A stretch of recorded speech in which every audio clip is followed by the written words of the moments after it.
Comes as House Democrats lay plans for impeaching President Trump. This after his supporters violently stormed the U.S. Capitol.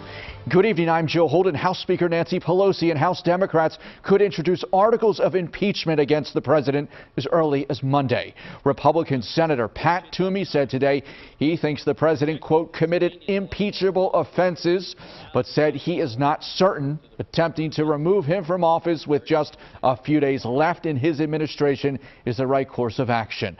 Protests were held today across the country and here in Center City. The anti-fascist demonstrators called for the removal of the president and vice president. Meanwhile, a national manhunt with law enforcement promising swift justice for pro-Trump rioters who overwhelmed Capitol Police and breached the building that is a symbol of democracy. Here's CBS News correspondent Tom Hansen. Hello, Patriots! Heavily armed supporters of President Trump gathered in Minneapolis Saturday for a Stop the Steal protest. We want Donald Trump to resign! While anti-Trump demonstrators rallied in front of Chicago's Trump Tower, in New York's Times Square, and in a handful of other cities. As Washington, D.C. prepares for President-elect Joe Biden's January 20th inauguration, security is being tightened around the city. With less than 2 weeks before President Trump leaves the White House, congressional Democrats are preparing to bring articles of impeachment against him as early as Monday. It was an act of sedition that was incited and encouraged by Donald Trump.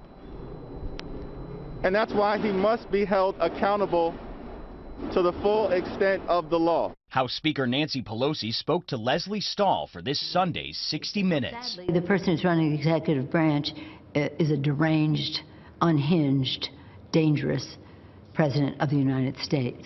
The draft article of impeachment, incitement of insurrection, alleges President Trump's conduct on Wednesday gravely endangered the security of the United States. He would be the first president to be impeached twice, but some Republicans believe there just isn't enough time. I've got enough decisions to make about things that can happen rather than to spend time on things that can't happen. The Justice Department continues to pursue charges in connection with the assault on the Capitol.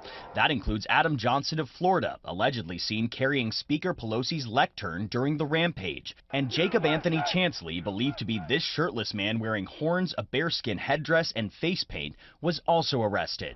Tom Hansen, CBS News.